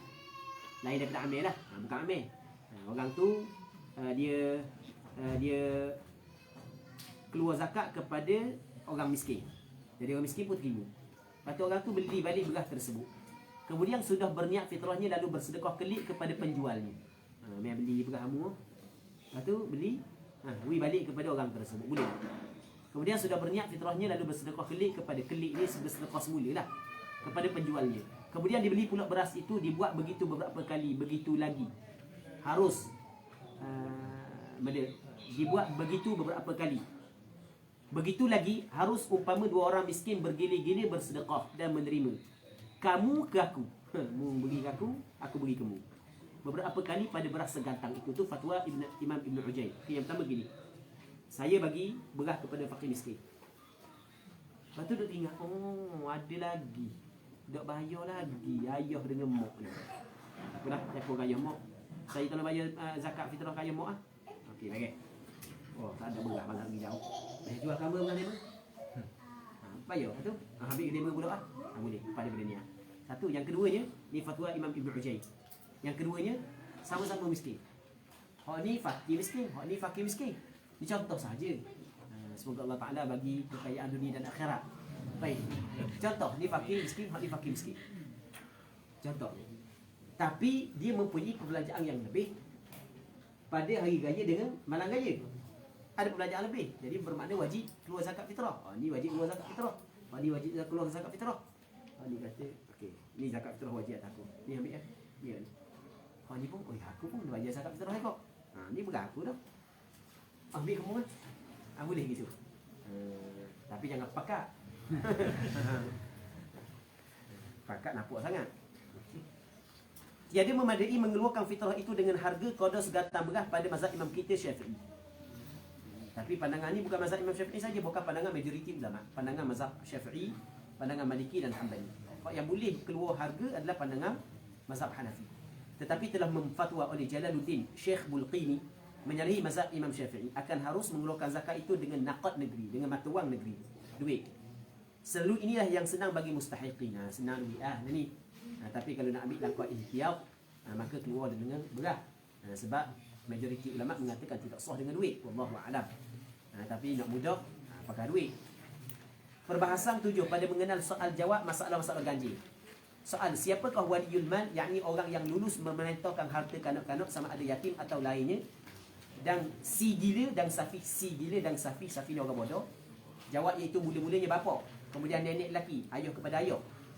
Pihak bapa, nenek lelaki pihak bapa ni kita kata datuk sebelah ayah. Kemudian wasi. Wasi ni orang yang ditinggal wasiat. Tadi kan kita cerita dah wasi kan. Jadi ayah dia sebelum mati tu dia pesang dah kepada orang soleh supaya jaga anak dia. Kemudian qadi. Qadi ni raja. Kemudian naibnya, naib qadi. Hendaklah jaga-jaga. Wali merentah harta ini bukan sejalan dengan wali nikah. Tidak termasuk umpama bapa saudara di lain. Wali bak harta, waliul mal lain daripada waliul nikah. Tu kena ingat. Soal, adakah harus diberi zakat kepada kanak-kanak sama ada yatim atau lainnya, dan si gila dan yang safih, yang miskin? Yang safih ni yang bodoh, yang miskin yang tiada orang wajib memberi nafkah. Jawabnya iaitu harus sama ada zakat atau lain daripada zakat, dengan syarat yang tolong menerima itu waliul mal yang tersebut. Mesti kena ada. Tadi kita ceritakan ada syarat, mesti kena ada orang terima untuk dia. Siapa orang yang boleh terima? Waliul mal dia. Orang yang menguruskan hartanya. Tapi adalah perbincangan di kalangan ulama fiqh. Sebagai ulama fiqh kata tidak disyaratkan. Dia kalau dia terima sendiri pun tidak menjadi masalah. Tapi kalau mazhab Imam Syafi'i mesti kena waliul mal dia yang terima, ayah dia ke, ataupun datuk dia ke, ataupun wasi dia ke, baik, ataupun qadi ke, ataupun naib qadi ke. Soal, seorang ibu atau lain yang memeliharakan anak yatim yang tak ada nenek, tak ada datuk, dan wasi, tak ada wasiyun, manakah jalan yang boleh tolong merentah harta ni? Dia kan ibu tak boleh. Ibu bukan waliul mal. Ibu bukan waliul mal bagi kanak-kanak. Jawab, hendaklah orang yang memelihara itu pergi kepada qadi minta supaya diletakkan qayyim, penjaga budak tersebut. Minta qadi melantikkan qayyim. Bila sudah diletaknya, boleh direntah akan dia dengan secukup-cukup cermat. Kena jaga cermat molek harta budak-budak. Soal, adakah wajib atas bapa fitrah anak kecil yang ada milik makanan atau belanjaan atau usaha, seperti ambil upahnya yang memadai nafkahnya pada hari raya dan malangnya? Budak ni bandar. Ada budak bandar. Jangan main ada budak bandar. Ada ayah dia set bisnes. Dia cakap bab bisnes tak mau. Ada budak ni pun bandar juga, nega-nega bandar. Contoh. Baik, cuma dalam mazhab Imam Syafi'i jual beli budak tidak sah. Dalam mazhab Imam Syafi'i lah, adalah perbincangan dia. Ada perbincangan dia lah. Dalam mazhab Imam Syafi'i, masalah jual beli budak ada perbincangan dia. Cuma kita nak kata gini, masalah ni budak ni ada duit. Mudah gitulah. Atau usaha, ataupun dia seperti ambil upah. Dia kata ambil upah ni dia tidak kata jual beli yang sebab nak lari daripada itulah nak jaga mazhab Imam Syafi'i dah ni. Budak tu ambil upah. Ambil upah pajak anyo, ambil upah basuh pinggang. Jadi cukup pitih dia. Suruh sekolah kan lah. Kalau buat kerja gaji. Contoh. Pitih ada lah. Baik. Wajib tak atas ayah dia bayar fitrah untuk dia? Jawabnya tidak wajib atas bapa fitrah anak yang tersebut. Kerana tiada wajib diberi nafkah pada ketika ini. Sebab dia ada dah duit. Tadi kita ceritakan, kalau anak tu kaya, maka ayah dia saat itu boleh menafkahkan anak daripada duit anak tanpa mengeluarkan duit ayah. Dan boleh ayah membayar zakat fitrah daripada duit anak, bukan daripada duit ayah. Tadi kita cerita dah kan? Baik.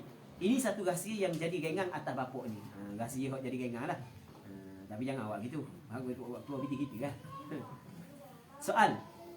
Telah maklum tapi yang kata jangan awak gitu tu bukan haram. Kata ayolah ambil duit anak siang kan. Ambil duit kita. Tapi nak ambil duit anak tidak menjadi masalah dari segi hukum. Soal telah maklum tiada harus dipindahkan zakat fitrah keluar daripada tempatnya. Dan tiada memadai pada mazhab imam kita Syafi'i. Kemudian jalan mana yang boleh dipindahnya? Okey, kita sekarang ni nak pindah zakat tak boleh.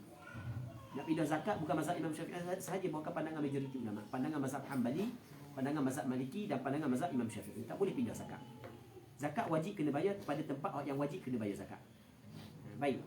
Jawab telah memfatwa oleh Imam Ibn Ujaib dengan harus dipindahkannya mengikut mazhab Abi Hanifah. Bukan sunat pula dipindah kepada umpama qarabah, kaum keluarga, dan yang mempunyai ilmu, orang alim dan yang sangat berhajat. Oh, kampung kita ada orang banyak tapi kampung tu memang teruk lagi, habis rumah banjir pun ni. Kita pindah zakat ke kampung tu.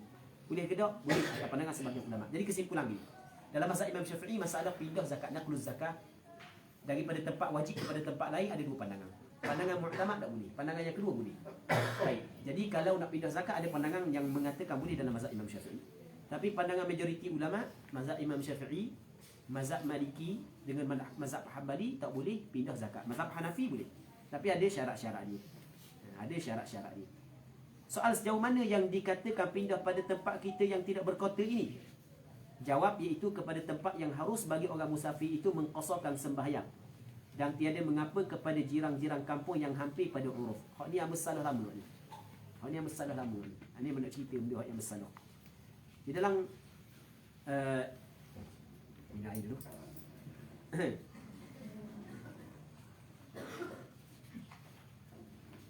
Yang pertama sekali, bab pindah zakat, ulama berbeza pandangan. Ada hak yang mengatakan haram, ada hak yang mengatakan harus. Dalam mazhab Imam Syafi'i ada hak yang mengatakan harus. Haram selama mana ada orang hak yang berhak zakat di tempat hak yang wajib kita bayar zakat. Kita duduk kampung ni sebagai contoh. Wajib kita bayar zakat kampung ni. Orang fakir miskin keliling, kita pergi cari fakir miskin kampung lain. Jadi bermasalah gitu. Jadi orang hak yang duduk jauh suku zakat mengambil berat orang hak yang sekeliling tidak ambil berat. Jadi masalah. Sebab itulah majoriti ulama tidak membenarkan. Tapi pandangan yang kedua dalam mazhab Imam Syafi'i dibolehkan. Sama juga dalam pandangan mazhab Hanafi. Baik. Dikatakan jarak, berarti mana dikatakan jarak kita pindah zakat yang diharamkan, kalau mengikut mazhab Maliki, mengikut mazhab Hanbali adalah jarak qasar solat. Jarak yang boleh qasar solat iaitu dua marhalah. Selama mana tidak melepasi dua marhalah, maka selama tu boleh pindah zakat. Kita duduk kampung ni. Kampung ni tak sampai dua marhalah. Boleh kita pindah zakat mengikut pandangan mazhab Maliki dan Hanbali. Tapi mazhab Imam Syafi'i bukan gitu. Kita ingat mazhab Imam Syafi'i jarak boleh qasar sembahyang juga. Rupanya bukan. Anda silap faham ibarat mazhab Imam Syafi'i. Tapi hak yang kita khabar saat ni tu, hak yang kita salah sebelum daripada ni, tidaklah keluar daripada pandangan empat mazhab. Masih lagi dalam pandangan empat mazhab. Cuma mengikut mazhab Imam Syafi'i silap. Sebab anda silap faham ibarat. Ibarat kalau tengok berarti model ibarat ni sama dengan ibarat dalam kitab Arab. Iaitu kepada tempat yang harus bagi orang yang musafir itu mengqasarkan sembahyang. Jadi kita faham apa benda? Jawab benda dua marhalah gitu. Benda tengok. Iaitu kepada tempat yang harus bagi orang yang musafir itu mengqasarkan sembahyang. Boleh faham tak? Kampung. Keluar kampung. Situ. Anda silap situ. Faham tak? Dia gini, dalam mazhab Imam Syafi'i, kita orang yang bermusafir bila boleh kita qasar sembahyang? Apabila keluar kampung. Jadi kalau kita duduk kampung ni, di kampung ni pun kira pindah zakat dalam mazhab Imam Syafi'i. Okey, boleh faham? Dan anda salah bab dia, bab korban. Sebab anda ingat, sebab bab memindahkan korban sama dengan masalah pindah zakat. Ingat dua marhalah, bukan dua marhalah. Pindah kampung pun tak boleh dah. Itu atas pandangan mu'tamad, tapi ada pandangan yang kedua. Jadi kesalahan sini memang salah, kena khabar salah. Salah kita faham sebelum daripada ni. Tetapi apa yang kita sampaikan saat itu masih lagi dalam pandangan ulama-ulama mu'tamad. Tapi bukan pandangan mu'tamad. Gitu. Jadi kemudian yang salah kita kena khabar balik salah. Seterusnya kata dia lagi, Sejauh mana dia yang dikatakan pindah pada tempat kita yang tiada berkota ini? Jawab, iaitu kepada tempat yang harus bagi orang yang bermusafir itu mengqasar sembahyang. Bila boleh kita qasar sembahyang? Bila kita keluar daripada kampung. Dan tiada mengapa kepada jiran-jiran kampung yang hampir pada uruf. Kan kita kalau dalam bab qasar sembahyang ni, kalau kampung yang berdekatan, yang kecil, maka dikirakan satu kampung. Dalam bab qasar itu kan. Baik. Katanya soal, adakah harus bagi amil yang tapi gini, bab pindah zakat ni untuk pemilik sendiri tak boleh. Tapi kalau untuk sultan, untuk pusat zakat, waktu dia boleh pindah zakat, tak ada masalah. Yang tidak dibolehkan mengikut mazhab Imam Syafi'i adalah pemilik harta. Jadi kalau serah kepada sultan, sultan boleh pindahkan zakat di dalam kawasan pemerintahan mereka. Baik. Seterusnya, soal adakah harus bagi amil yang menghimpun harta zakat itu menjualkan dia, kemudian diambil harganya dibahagi kepada mustahiknya dengan melalui tauliyah, qadi suruh jual? Jawabnya adalah soalan yang seumpama ini sudah banyak terdengar di serata-rata. Marilah kita ambil mafhum ibarat majmuk ini sebagai jawapan ini. Tadi kita baca dah ibarat kitab majmuk kan. Jadi tak boleh orang yang pusat zakat ataupun amil yang dilantik untuk jual harta zakat dan tanpa ada keuzuran, tanpa ada darurah. Tak boleh. Mesti dia kena bagi ain. Tadi kita cerita dah tadi. Okey, katanya alhasil mafhumnya, manakala sultan sendiri tidak harus menjual, maka tiada harus pula mentauliyah kepada orang lain menjual. Itu sambungan daripada huraian daripada perkataan Imam An-Nawawi dalam kitab ini. Wallahu a'lam bissawab wa ilaihi al-marji' wal ma'ab. Pada hujung ni kita baca laju untuk bagi kita. Inilah akhir himpunan yang kecil bagi faqir ilallah Ta'ala Haji Ismail bin Mahmud di Pondok Tambuluh, Tebing Tinggi, Benang Sekar, Jala. Qasak menghimpun akal dia untuk menaruh kepada lapisan anak cucu dan jiran-jiran yang baru belajar, dan sempurna ia alhamdulillah pada pukul 6 pagi Isnin 14 Syawal 1427 Hijrah ala sahibiha afdhalus salat wassalam. Kemudian perhamba harapkan sekalian pembaca jika sekiranya ada bertemu di mana-mana kesilapan fahaman perhamba atau tergelincir qalam salah tulis, teruslah baiki mengikut yang betul. Alhamdulillahilladzi bi ni'matihi tatimmu shalihat. Allahumma inna nas'aluka min khairi ma sa'alaka minhu nabiyyuka Muhammadun sallallahu alaihi wasallam wa na'udzubika min syarri ma sta'adaka minhu nabiyyuka Muhammadun sallallahu alaihi wasallam wa antal musta'an wa 'alaikal balagh wa la hawla wa la quwwata illa billahil 'aliyyil 'azim. Sallallahu ala sayyidina Muhammad wa sallallahu, bukan baca wa sallallahu kejap. Dia kalau kena baca wa sallallahu kena ada ya. Kalau nak baca salli fi'il amar, tulisan tu salli. Tapi kalau nak kata salli kena kata Allahu. Faham tak Zul? Wa sallillahu. Salli Allahu ayya Allah ala sayyidina Muhammad wa ala alihi wa sahbihi ajma'in walhamdulillahi rabbil alamin. Faham tak salli? Fi'il amar. Kalau fi'il madhi kena baca salla. Tapi kalau kata salla kena kata sallallahu, Allahu fa'il. Kalau salli Allahu jadi munada, dihazafkan haraf nida. Salli ayya Allahu. Tak gitu.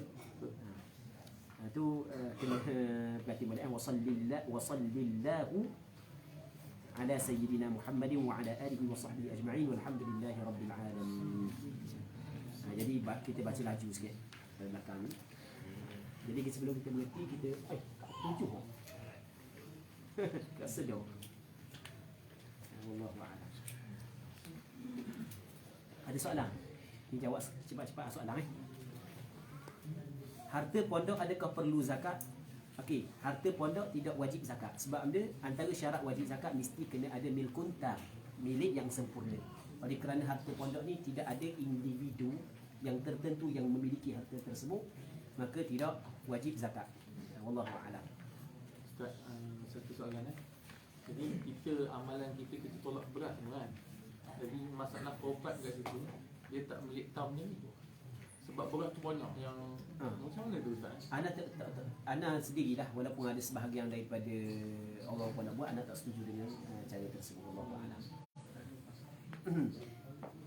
Ana tak setuju dengan cara tersebut. Wallahu a'lam. Tapi bukanlah bermakna kita saat ni tu tidak boleh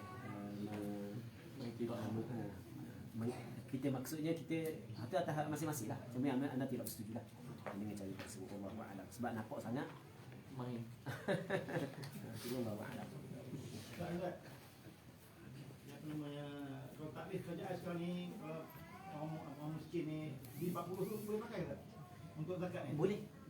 Sebab kita B40 kalau gini, sekarang ni kita nak dia kalau mengikut tarif ulama, dia bukan mesti B40, tapi kalau kerajaan letak B40 dia tarif fakir miskin. Golongan B40 sendiri kena tengok diri dia pula nak. Kalau aku B40 aku cukup. Contoh bini seorang, anak tak ada. B40. Jadi cukup. Nanti gaji aku cukup, tak ada masalah. Lepas tu kayaknya boleh pecah pula. Tak ada masalah. Okey, hak tu dia sebenarnya adalah orang yang kaya. Tapi hak dia apa tak reti B40 ke B berapa tak reti lah sebab kita tak kerja kerjaan kan. Jadi contoh ada hak yang grade lebih tinggi lagi. Tapi bini pak anak 80. Ini contoh je. Bini pak anak 80. Jadi kalau gaji 10,000 sebulan tak cukup. Bini pak anak tak payah kata 80 lah. Kita kata tok dalam seorang ibu 7 orang je. Jadi 7, 14, 21, 24. 24 orang. Allah 24 orang. Bini pak 28 campur dengan 4 32 campur dengan ayah seorang 33. Oh dah sedang kalau 10,000 pun. Sungguh dengan perbelanjaan sekarang dan ni kan. Dan sekarang masuk dengan kau. Saya memang tak ada. Jadi kita contoh. Jadi maksudnya kita sendiri hak yang dia kerajaan ni dia meletakkan, dia tengok kepada secara keseluruhan. Jadi hak yang menentukan adalah kita sendiri. Kita sendiri. Hak yang menentukan kita ni fakir ataupun tidak, Allah a'lam. Tak. Dan ni ada orang kampung bela-bela lembu 5 ekor. Tapi biasa kalau jantan jual, dia kira perniagaan ke? Okey. Adakah dikirakan perniagaan? Dia kalau kira perniagaan pun dia cukup setahun. Tidak cukup setahun kan. Melainkan Dia ada bela lama lah. dia boleh lama. Dia ke 4 ekor gitu. Sampai masa jual. Sampai masa jual. Okey, dia tidak termasuk dalam perniagaan sebab dia gini, ada sebahagian daripada sahabat pun dia pega unta. Memang sebenarnya dia pega pun memang dia nak jual, bukan dia tak mau jual. Lepas tu dalam masa yang sama apabila tidak cukup nisab, Rasulullah sallallahu alaihi wasallam tidak pun suruh dia mengeluarkan zakat. Jadi gini, bab lembu jenis bab unta ni baru cukup nisab barulah wajib kena kedua zakat. Zakat binatang tu sendiri. Kalau cukup nisab tentu cukup haul. Tapi kalau dia nega, dia bega atau masa dia buat bega juga tu tidak wajib keluar zakat kalau tidak cukup nisab dan tidak cukup haul. Lain daripada tok gaib.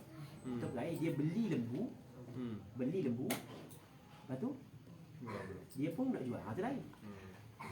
Yang orang pelengah lain. Wallahu a'lam. Cuma jawapan tu jelas lah kan.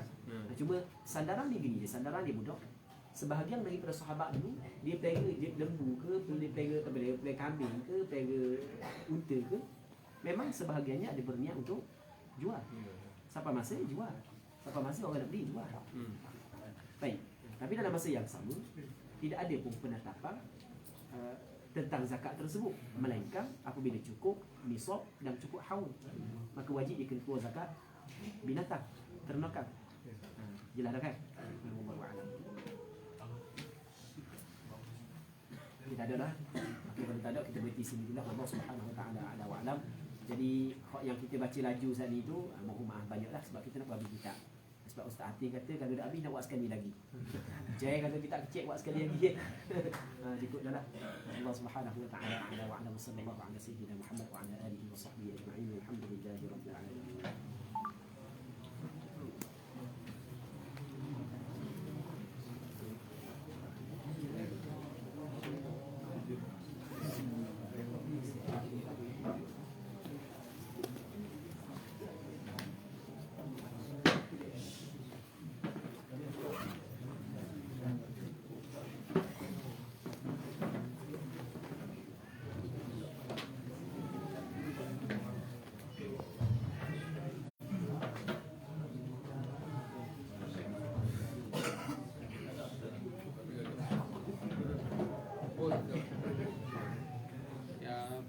Assalamualaikum warahmatullahi